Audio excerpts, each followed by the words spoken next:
Good evening, good evening, good evening. What night is it tonight? It is Monday night. And Monday night, it's time for Couch Conversations with the Doctors. Thank you guys so very much for tuning in. Just want to remind you to share, and share again, because what's tonight? It's Monday night. It's time for Couch Conversations with the Doctors. We're going to take a moment and we're going to do an introduction of our panelists, as we always do, starting with our community doc, aka Dr. 100. Dr. 100. Oh, good evening, everybody. Nikki, thank you for having me. Thank you to the congressman. Always glad to be here with my esteemed colleagues and get into conversation with community. Let's go. Outstanding, and thank you so very much to the man who leaves me and go and have fun in the sun, but he tends to always come back. That's our very own Dr. Douglas Graham. Dr. Graham. Hey, Nikki, it's good to be back. I'm a retired physician. I worked in the western suburbs for about 30 years. And after retirement, I worked with a congressman in his office in Washington, D.C. I agree. It's a real honor and a pleasure to be here. I work with my colleagues here, and I'm going to try and answer your questions as best I can.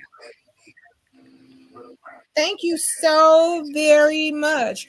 To the man who's the Wolfgang Puck of healthcare, our weight loss guru, that's our very own Dr. Tony Hampton. Dr. Hampton.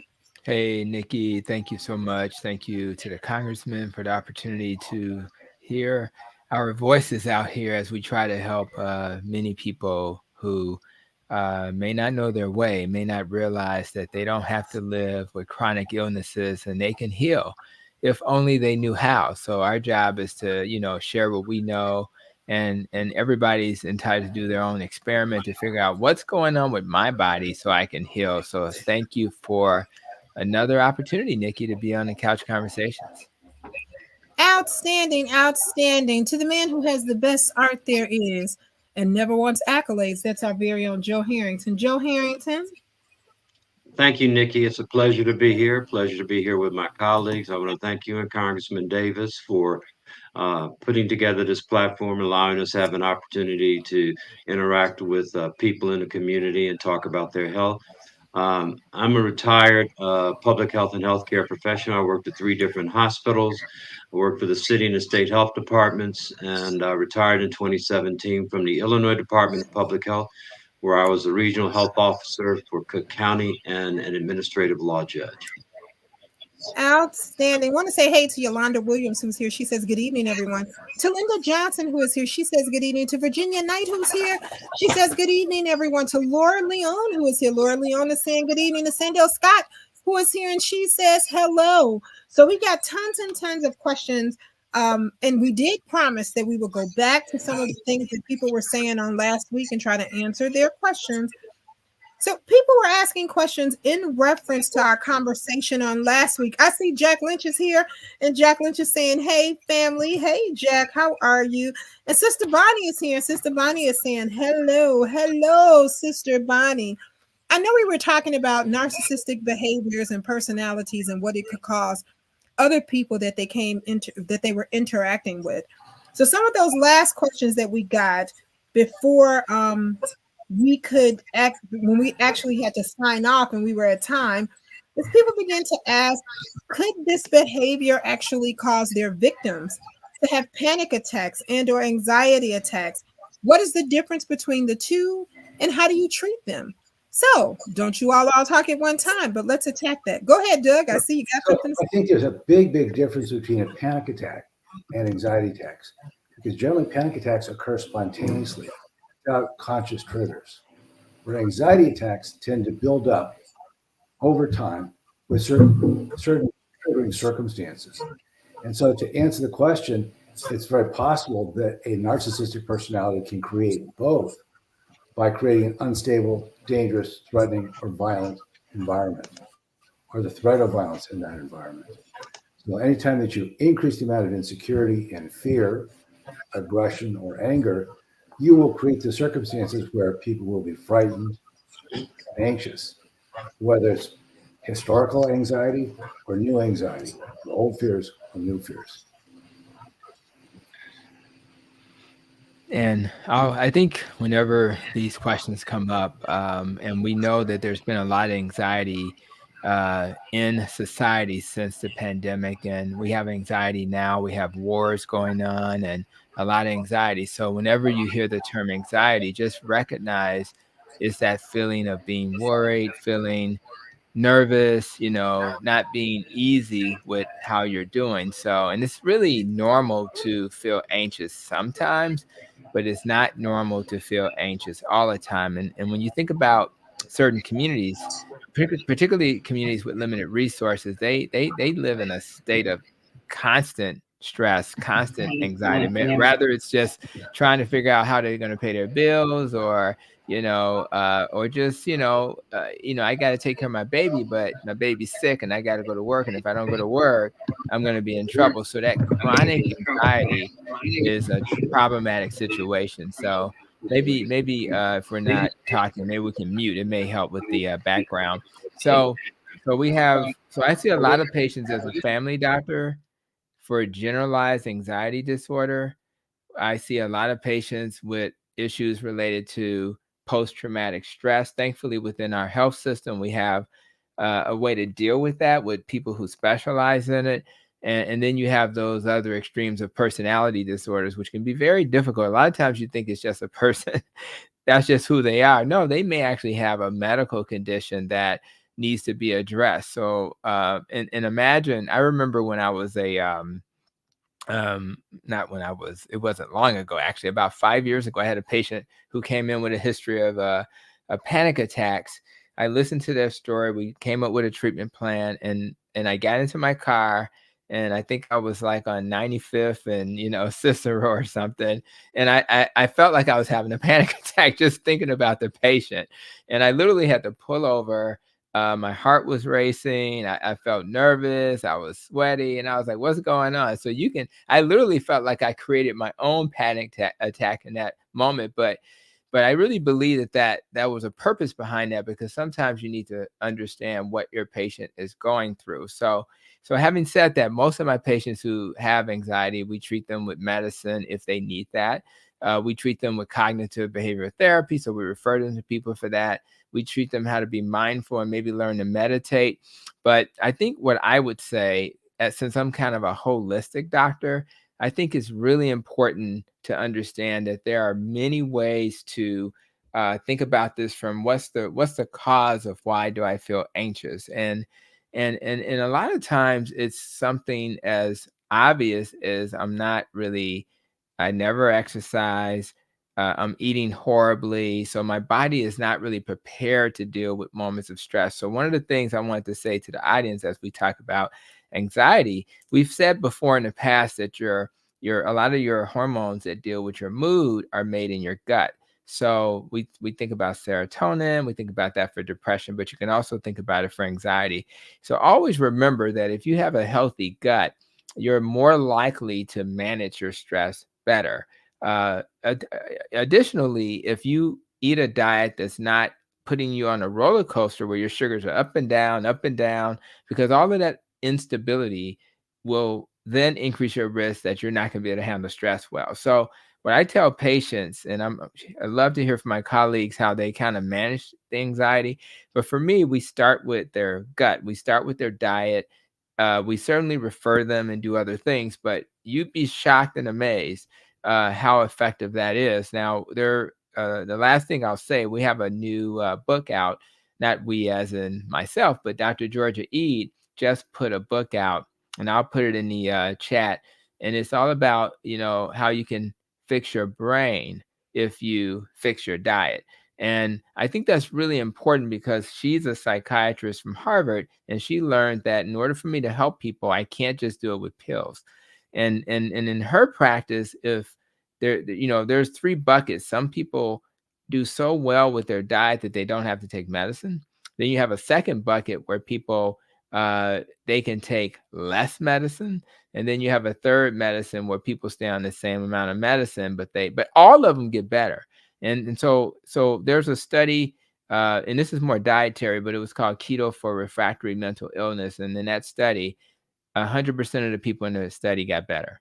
just with diet. They didn't do anything but diet. They were hospitalized and they got better. So I just wanted to put that on the table and maybe hear from my colleagues about when they were in a practice, or just from your experience, what type of things you guys saw out there that help people with anxiety.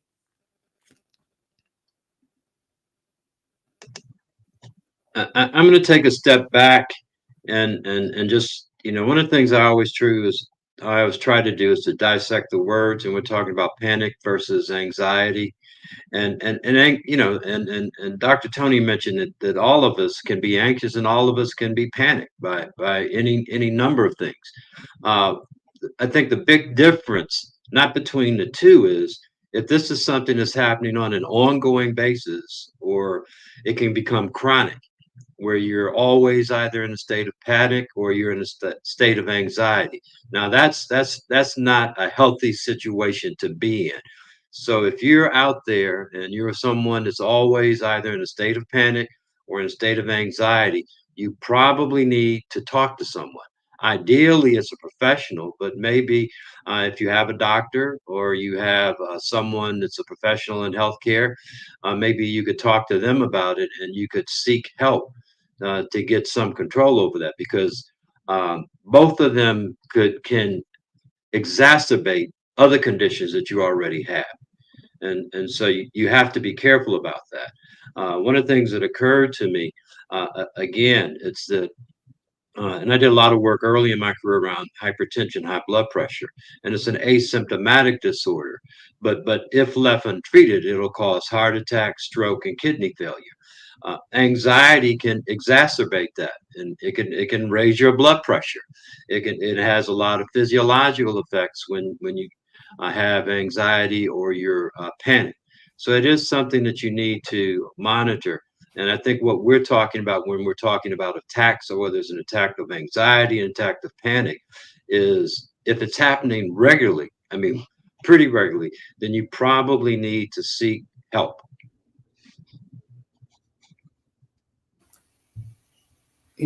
I was going to add something a little bit different to that. And I think it really depends whether this is a new problem or a long-term existing problem.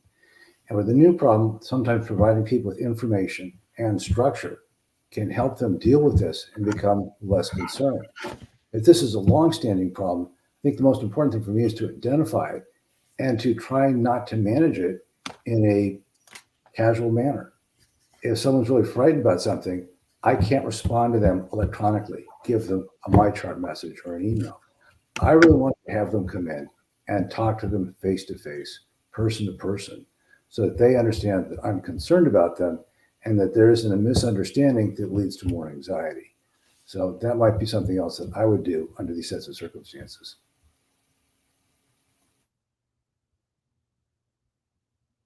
All right, outstanding. Well, Karen Scott says, hello, all. This is a wonderful subject. Yolanda Williams says, awesome conversation. Connie Taylor says, good evening to everyone. Nellie Purnell King is here, and she says, good evening to everyone. And Yolanda Williams says, I need that book. Tracy says, on last week, the people from the Core Center mentioned that narcissistic abusers can cause stress and triggers and emotional abuse to others, and that this could cause premature aging, weight gain and loss, and suppression of immune system and physical problems in others. Does that also include the panic attacks, Dr. Doug? I think there's a potential for it. I mean, if you're creating an environment that is increasingly unsafe or filled with anger and violence, it would be hard to maintain a calm disposition and feel like everything's going to be all right when you know that you have no idea when the next attack or violence is going to happen, or the people don't care to listen to you. They're just going to impose their will on you and the circumstances whenever they feel like it in an unpredictable manner. That has to raise those thresholds for panic attacks, in my experience. Well, Dr. Miller, I see you nodding your head. I think you're going to burst open if you don't start speaking. I wasn't at the beginning of this conversation, but obviously, as a patient present with issues regarding anxiety, my first inclination is to evaluate to see if there's something physically going on with this patient that may be creating anxiety, such as I'm sure Dr. Tony probably spoke of this, but whether or not this patient has a hypothyroid or adrenal issues, those things that produces hormones that can create these conditions of an individual feeling anxious or responding in a hyper responsive manner. And one of the other things about anxiety is kind of a situation that is based in sometimes in fear of whatever you're dealing with, that it's going to overcome you, or fear that something is that you're not going to be able to do what it is that you're planning to do or wanting to do. Those are kinds of things that create anxiety, and then the individual began to respond to whatever their body is, whatever they are feeling. Then that it may create additional anxiety. So I think we have to look at how do we what is it that may be at the base of what's going on, whether it's physical or whether it's something emotional, or whether it's some kind of response to things that are occurring, or how this person is reacting to things in their environment or in their relationships. All of these kinds of things can be the root of anxiety provoking conditions. And it's a little bit of our responsibility as clinicians and your responsibility as a patient to assess the severity of what's going on. Again, we are allowed to feel a little anxiousness in life. We're allowed to be depressed. One of the things that I just pulled up was the PHQ-9, which is kind of a questionnaire that we have for people who are dealing with issues. And so one of the questions is, you have little interest or pleasure in doing things, you're feeling down, depressed, hopeless, you're trouble falling asleep, you don't have energy, your appetite's not there. And although there's a little overlap because this is kind of, depression type things as well, it's important that we understand that if it feels like it's impacting your life in a severe way, you need to seek professional attention. Additionally, I think it's important that we understand, as was suggested, your environment impacts your health. So yes, if you're around stressful people, you're going to be stressed. If you're around people who don't value and respect you, you're going to be stressed. So I think if you're at work and that's happening, same thing if you're at home. So I think when you find yourself in an environment where you can be harmed, we have to take that seriously, and we have to make sure that we address those things. So I looked at the question. I know Nikki kind of stepped away, and there was a question by G&E, and it said, hubby Gary, complex medical history, Klinefelter's, and type 2 diabetes, ankylosing spondylitis, macular degeneration, prostate cancer, and not even a full list. Stop hormone replacement therapy for prostate cancer because it caused severe anxiety and depression, which is really kind of discouraging that the treatment that should help one condition led to another. And I think that there's not really a direct question there, but I would love to hear from my colleagues. When I see a question like that, I think it reminds me of how you have to kind of address any diagnosis, whether it's cancer or anxiety or anything else, holistically. You have to think about multiple ways to attack those problems. Am I taking the right supplements? Am I eating the right diet? Am I getting enough rest? Do I have enough support? I think all of those factors will help her hubby to do better. And it's unfortunate that he's going through so much. So he's going to need a lot of support. And unfortunately, as we are, we want him to be treated. So hopefully the anxiety will be something that can be managed. So but anyway, Nick, I was just trying to look at that question, G&E's question, while you were stepping away. So I kind of thank you. Go ahead. Thanks, Mike. And that from my experience, if a patient is having anxiety with medications, it's the thing not to do is tell them not to be anxious. That will always be unsuccessful. Always be unsuccessful. And so in my experience, I never force anybody to take something where they're having anxiety about taking the medication. And I think that there are alternatives that can be offered or ways to provide some kind of treatment that will take into account the anxiety and maybe have to take a different route or go slower, smaller doses, something else. But I think you can work with it. The last thing you should do is to try and deny and suppress it. That will just cause more anxiety and difficulty, from my experience. You know, I think the other thing is to Dr. Tony's point is really trying to tease. Am I muted or something? No, we hear Everybody's you. looking at me. Okay.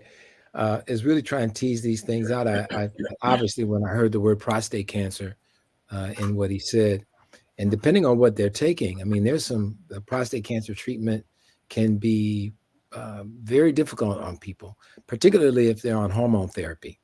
And so the hormone therapy shuts down the testosterone, causes all kinds of other issues in terms of, uh, you know, like hot flashes like a woman gets. I mean, it can do a number of things. And so we need They're to look not at, hot flashes, they're private summers. okay, whatever you want to call them. These are things that these vascular events that make people hot um, are things that are problematic. And also whether or not or how the person, I don't know about, and I don't need to know all the things that he's having for treatment, but it's oftentimes the loss of sexual function can be another problem, either from the medication or the treatment or both. So there are a number of issues that, not that I would ask anyone to try and tackle all these problems, but certainly hear them out. And I'll end by saying one of the most important things I learned after I left practice was that sometimes that room, when that door was closed and you were in there with that patient, it was the only place that they feel safe divulging and talking about a lot of things. Not that they couldn't do it, but they just did not want to have that conversation.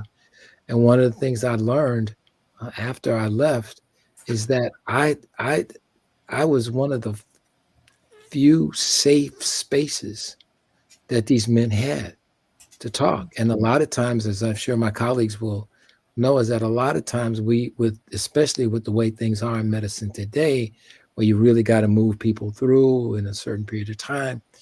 But you don't have, I mean, I took the luxury, of course, it backed up my schedule a lot, but I took the luxury to spend 40 minutes talking to somebody, especially when the man starts crying in front of you. Well, you don't cut that off.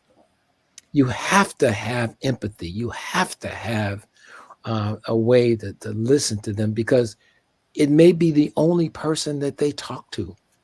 It may be the only place that's shared. So, and it may come out in anger and other things in other environments. So it's just very important. And I think that the role that we get cheated out of as doctors, particularly as we have to work in today's environment, is that time that we need to listen, not talk to, but listen to patients and talk back to them. You know, I'll just add to that. I can remember a number of times a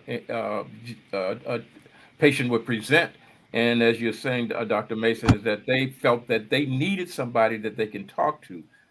Sometimes they will say, you know, I've been to other places and just couldn't find any. It seemed like nobody was interested in what was going on with me, and the person felt that this is, you know, there's nothing I can do, and it seems like there's no one that's willing to do anything. And we talk about that in itself would create a great amount of anxiety in anybody when you feel that you can't do anything, and everybody who should be able to do something is not interested in doing anything, listening to you. And so whether or not those factors are true or not, it is their perception, and their perception is oftentimes based on just what they are seeing, or if they don't feel that the amount of time that they allow to discuss their issue is given, then they feel that, I have this problem and seem like nobody want to help me with it, and that then just adds to the problem that they've already presented with. You are absolutely right. You are absolutely right. Crystal, Pastor Crystal Kyles is here, and she says hello to everyone. Yolanda Williams, I do believe Dr. Hampton placed the book in the chat, so make sure you grab that link so you can have it. Miss Deborah of Coleman's Barbecue is here, and she says hello to everyone. Brenda is here, and Brenda says hello, ladies and gentlemen. Bauman is here, and he says, hey guys, just as well. You know, Crystal Kyles also says, question, recently found out that I have arthritis in my left hip, going through therapy, looking into sports medicine, then surgery. I have constant pain every day. This is making me have a little anxiety. Any recommendations or something? I don't want to be lethargic, sleepy, or high. Nothing is helping. Any suggestions? My diet is decent. I've lost about 65 pounds. Okay. Mimi is here and she says good evening to everyone. Lorenzo Burton is here and he's saying good evening to everyone. Lydia hey Lydia Williams is here and she says good evening to everyone. And Audrey Jaycox is here saying good evening just as well. So Maya, Dr. 100, I knew you had something to say. And yeah, okay, all right, sure. I was just to dovetail off of what my colleagues were saying, I like to talk about anxiety and or panic attacks by remembering like severity, onset, duration, how severe it is. Well, I want to back. Let's start with onset. When did it come? Like Dr. Graham said, if it's something that just kind of comes on suddenly, usually that's associated with a panic attack, right? But remember, like in this case, something that comes on suddenly will usually leave suddenly, usually around 10 minutes, right? That's a panic attack. If it comes on and you are, I think someone mentioned triggers.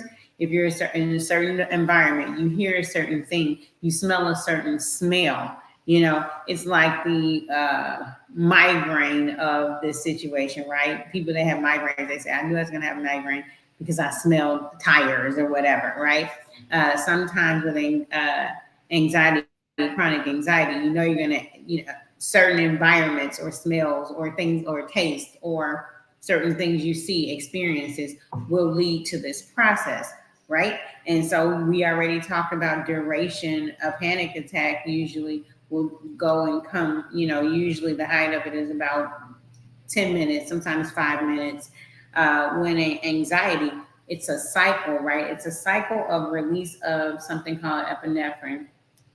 Fight or flight was mentioned here. Epinephrine is the fight or flight hormone that they're talking about here. And then epinephrine triggers release of a whole bunch of stuff. So all of a sudden you're like hyper vigilant. You're looking, you know, like you're having this experience, right? And when it doesn't go away, and with anxiety, those things just begin to have a pattern sometimes that compound upon each other, meaning I'll have that experience today. I'm feeling nervous all along. Then when I smell the smell, my body goes into a deeper fight or flight, more epinephrine, more of that kind of other stuff.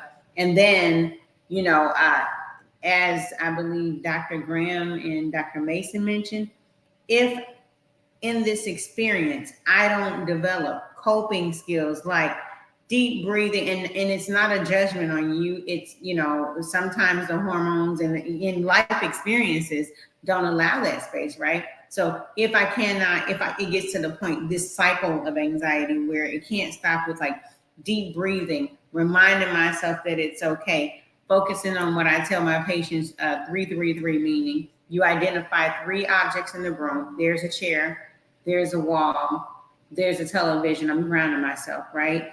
And then you listen to 3 sounds. I hear a train in the background. I hear the fan going. I hear the clicking of a clock, the ticking of a clock. And then you kind of focus on 3 body parts. And when I focus on my 3 body parts, I like to focus on, okay, my body part is my forehead. I like to tense my forehead and then control that part and just let it go. Tense my arms, breathe, and just let it go. Taking control of different parts of my body. Tensing my leg, breathing and controlling it and relaxing it, right? And then trying to see if I can take myself from a tense space to a relaxed space. You know, those are certain things. But in the sense of a chronic experience, your body says, oh, guess what? I heard that sound again. I know what to do. Anxiety. And it just kind of compounds and can grow.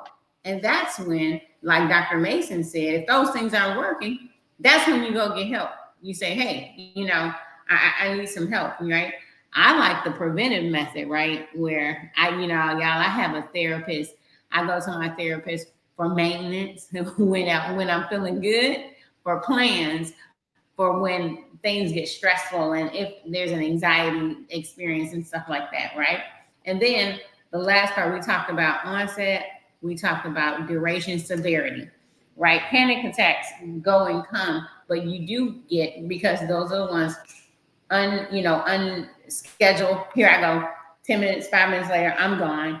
You have these brief moments, and because of the brief moments, a lot of times, even though you get those feelings of what your providers call impending doom, meaning the feeling that something bad is going to happen, it's in the world, it goes away, right? And like Dr. Hampton said, we're not meant to have that feeling of impending doom and live under that mental pressure long term, right? In the case of a panic attack, it goes away, right? In the case of chronic anxiety, it doesn't go away, right? And so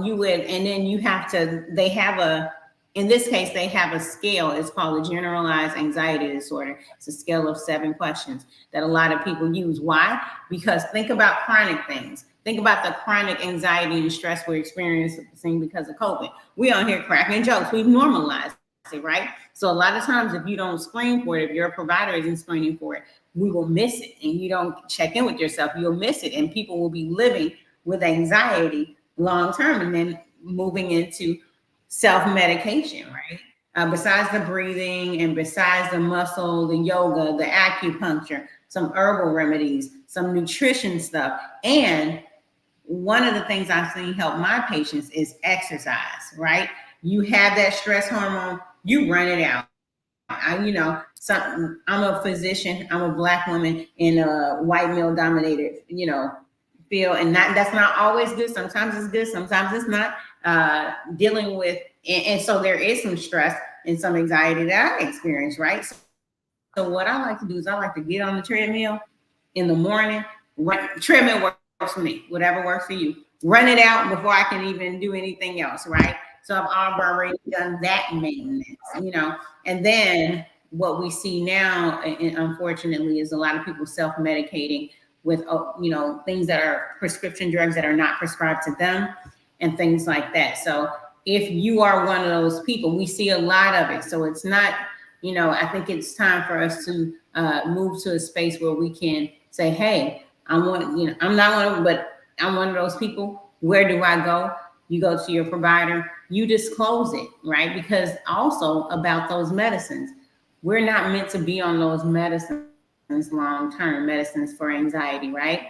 Unless there's a special circumstance and you're a psychiatrist and your team will tell you if you're one of those people, right? Some people have that long-term anxiety that, because of post-traumatic stress disorder, things also associated with it is obsessive compulsive disorder don't go away. And sometimes long-term is indicated, but it's very rare, right? So if you've been on medication 6 months, it's time for a check-in. At the 12-month part, you really need to go see your doctor, because we are not meant to, the original structure of those medications are only in certain circumstances are meant to go longer than 12 months. And I know I've said a lot, I've been holding it in because y'all know I went to New Orleans.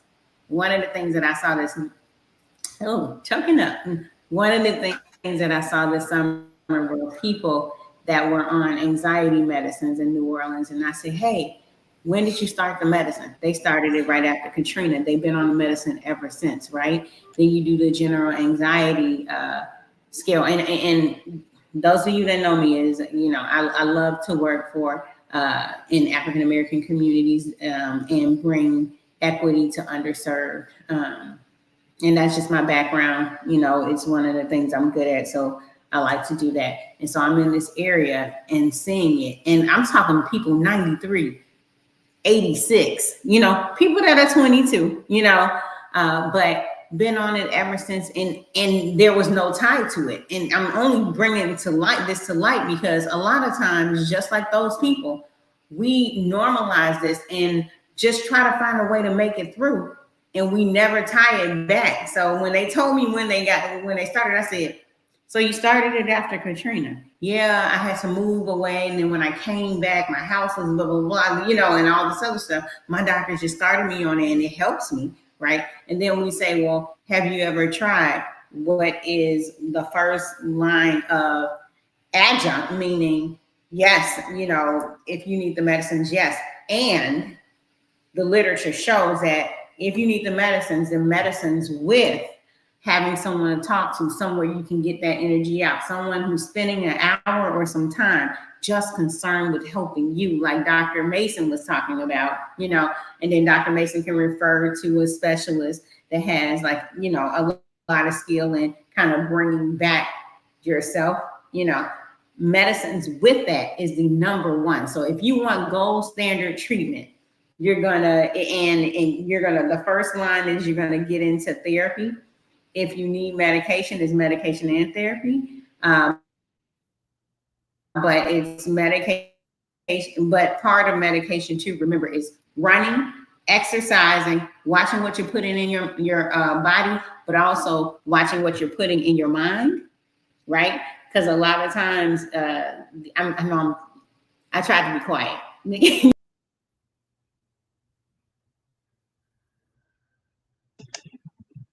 That was abrupt. Yeah, we don't know what happened. Something must have happened. I just want to say a few things, and I will be very brief. One is one of the things that Dr. Maya talked about is a condition being chronic. That means it's persistent or it's long lasting. So I think that's important to let people know. That's essentially what we're talking about when we talk about a condition that's chronic. It's persistent or it's long lasting. And so if you have a problem that's not going away, then that's a chronic problem. If you're talking about anxiety, and because anxiety is not going away, it's chronic. It's a chronic condition, and it needs to be treated. The other thing, and we talk about this all the time, you are your best advocate. Nobody can advocate for you like you can. And so when you're in the room with the doctor, you may feel uncomfortable, but you need to assert yourself and ask questions and make sure that you understand what they're talking about. And if you don't, then you need to either find another doctor or talk to someone else to help you understand it, because ultimately you are your own best advocate. And there may be other people that you can seek out and talk to a friend, and maybe they may be able to help you.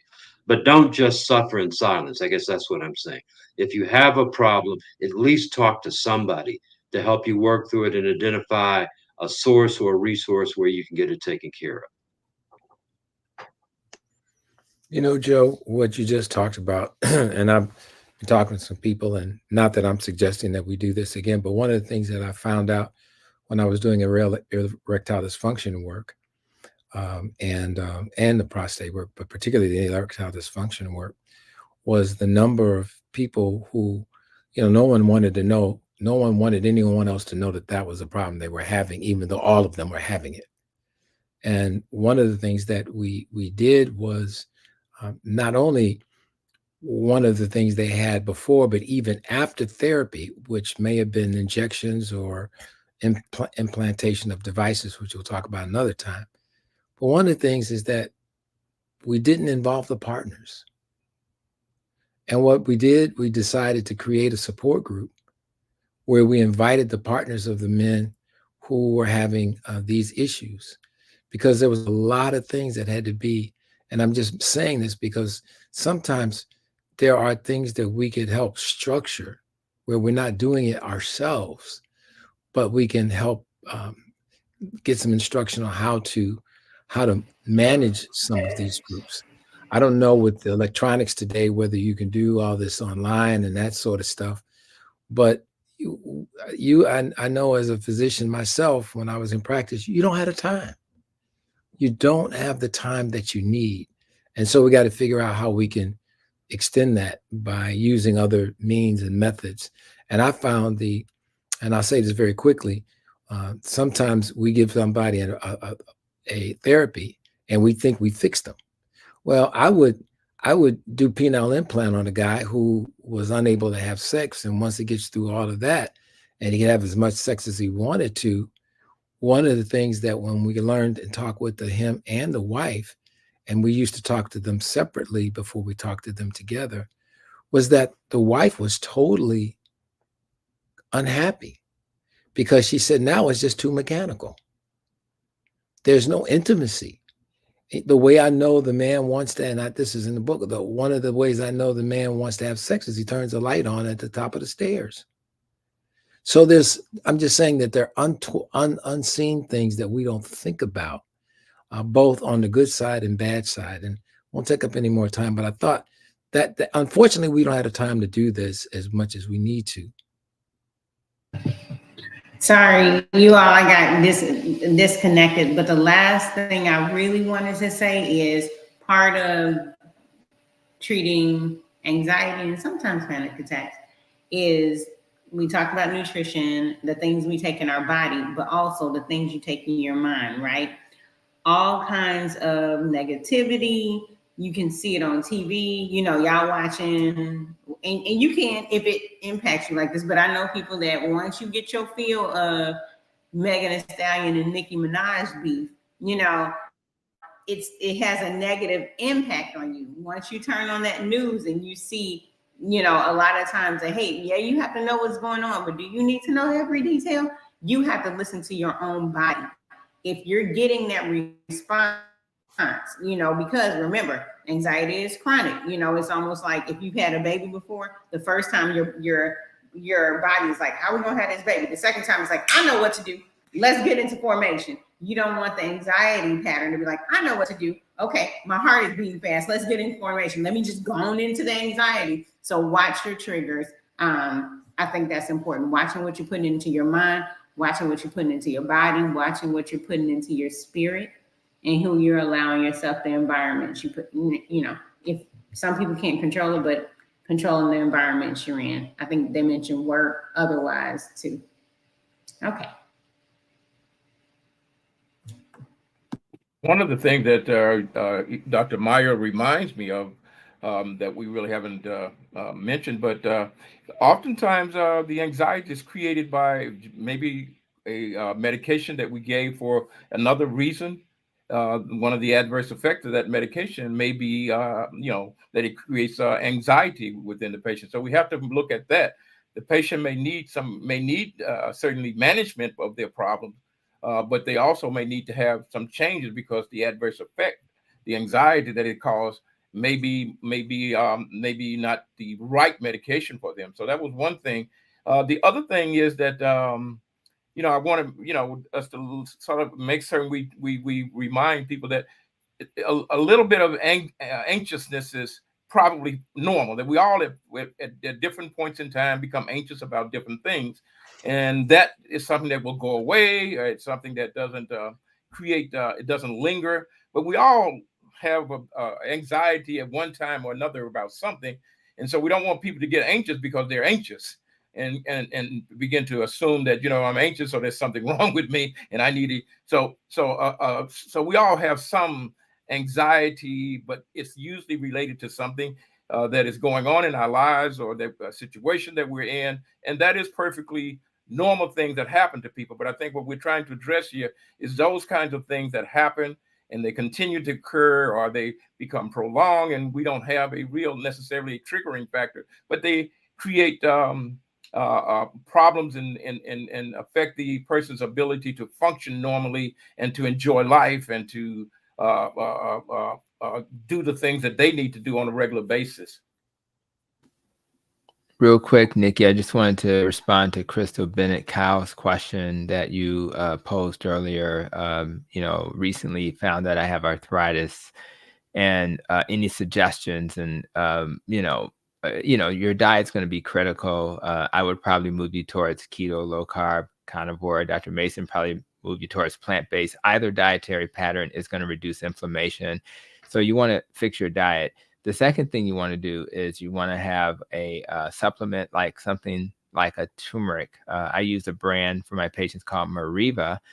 And I'll put that in the chat too. Mariva is probably the most potent turmeric on the market. It's 29 times more potent than what you see in the stores. Even the turmeric with the black pepper that's supposed to be better, it's not even close. So I would consider that brand. Collagen is critical because when you're trying to rebuild your joints, you need collagen. It's good for your skin. It's good for your joints, your ligaments. So I would consider a bone broth powder, or just drink bone broth, because the bone broth has in it a lot of the things that we see in the stores, like the chondroitins and the glucosamines. That's actually in the collagen and in the bone broth. So I would actually use those as things to consider. And then I would get some magnesium cream or oil.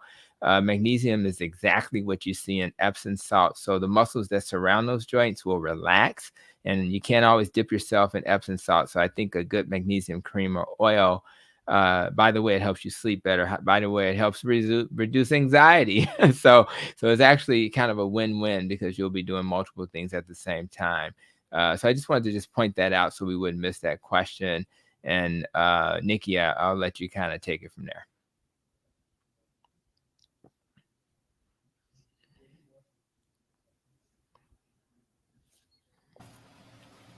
Great. I know. I forgot I was muted. This conversation is simply outstanding. Thank you so much. Well, Steve Brown is here, as he says, we appreciate you all.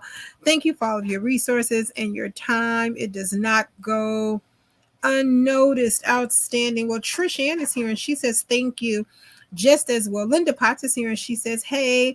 GE also says, hey, and thank you to Dr. Mason. He also says thank you to Dr. Maya. And Lydia's talking about such great information, wonderfully made. Anne is actually calling her friends to join in. She's looking for Monica Crawford and Marcia and to Tyra Banks. So she's looking for her friends to get them to join in, not to miss the conversation. Lydia asked the question, what is turmeric? So what is turmeric? Yeah, turmeric is one of those beautiful herbal supplements that is easily one of the most herbs are very interesting. I have a very interesting perspective on herbs. And my perspective is this. I think most medicines come from Mother Earth and plants, right? So if turmeric is a type of herb that has something in it called curcumin, that really reduces inflammation.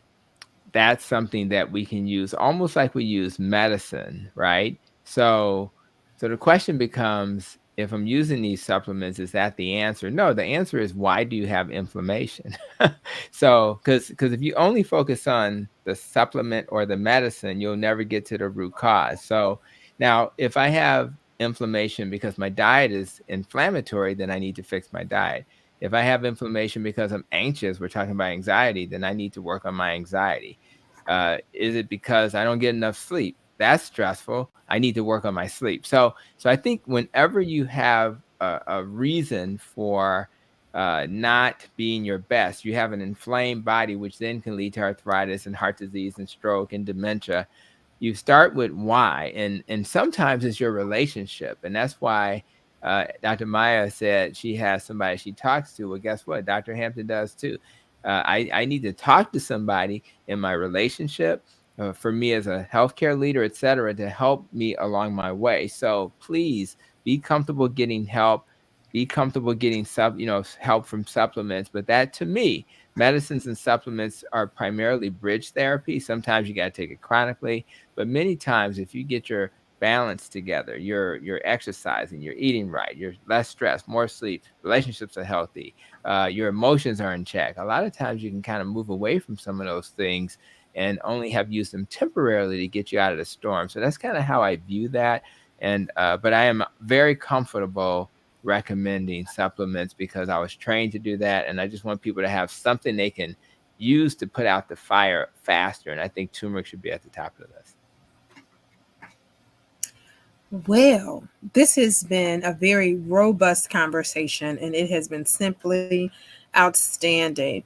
We talked about our anxiety and we talked about panic attacks and we had some robust conversation about that. And if Dr. Jasmine Searcy was here tonight, Jasmine would remind us of mindfulness.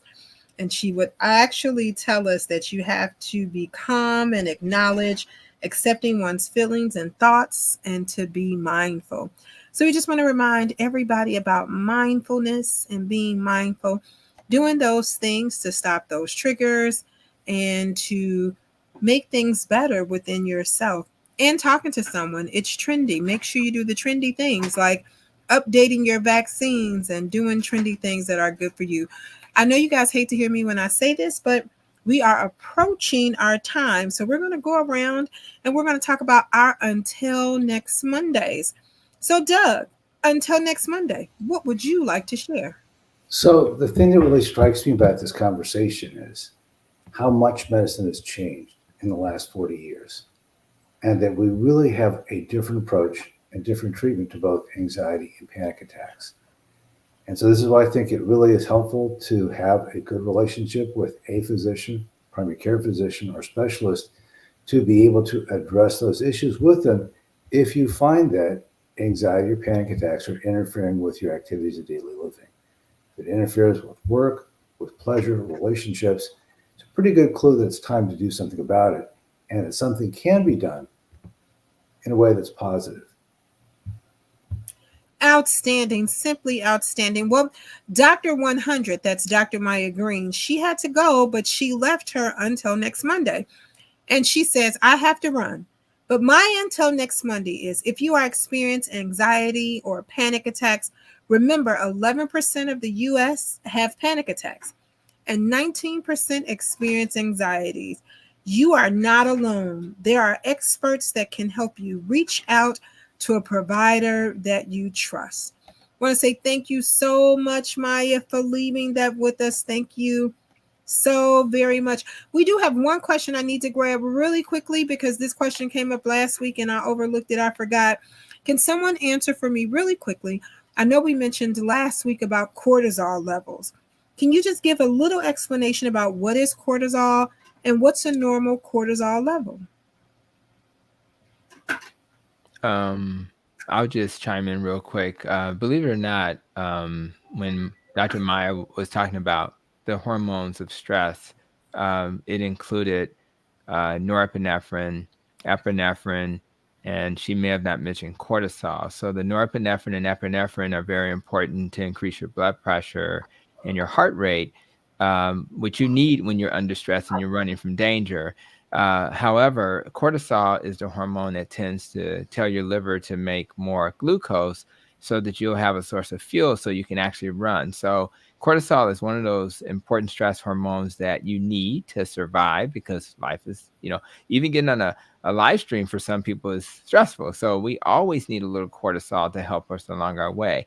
In fact, in the morning when you wake up, you want your cortisol to be a little higher and you want your melatonin to be a little higher at night, and that's going to impact your circadian rhythm. So, but we don't want chronic stress to lead to chronic elevation in cortisol. That's dangerous. And when you go back to what cortisol does, it increases glucose. Chronic stress can then lead to increased risk for diabetes because you're going to have an increased glucose being formed in your liver via gluconeogenesis, and that can be harmful. So the goal is let's have stress when we need to before we do a live stream, but we don't need stress when we're just having a normal day and hanging out with our family. So I think there's balance, and I think with balance we'll be healthy. So great question, and that's what I got for you. Thank you so very much. And Tony, while you're here, why don't you share your until next Monday? Absolutely. I think my until next Monday will also speak. I think G and E, I want to thank you for being so engaged.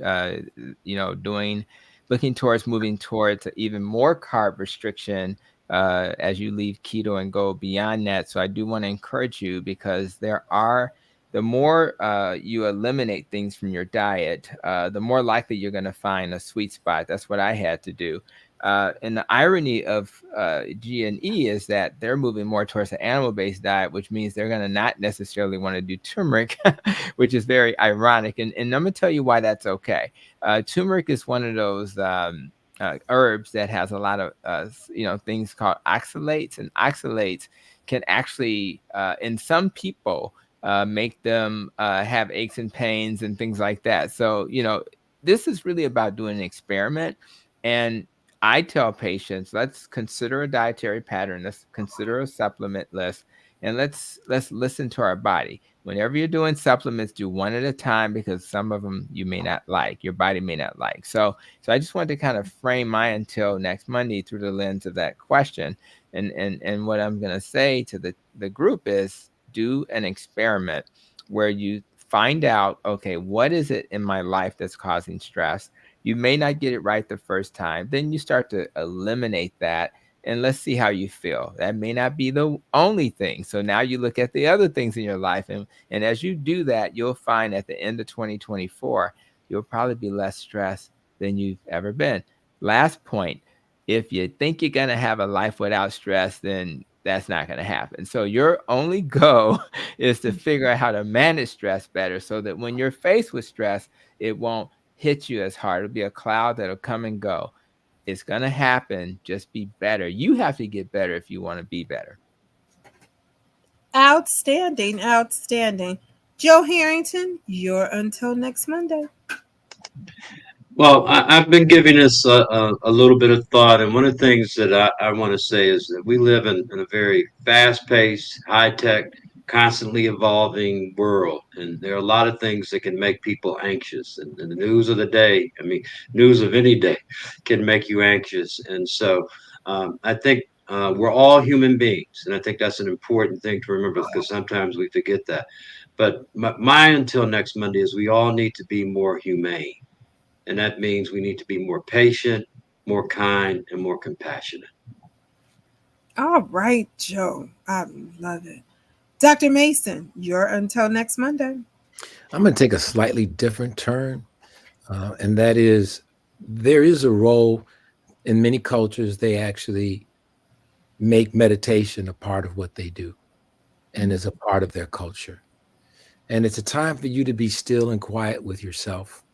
And there are many different ways. You can call it prayer if you want to. You can call it meditation. You can call it a number of things. But it's important for you to figure out what that self-time means for you, and what's the best way for you to use it. And if you're using prayer, there's a lot of things that you can do in terms of using prayer to help you not only just get through these things, but maybe avoid some of the things that's triggering, as Dr. Tony talked about, triggering some of these things.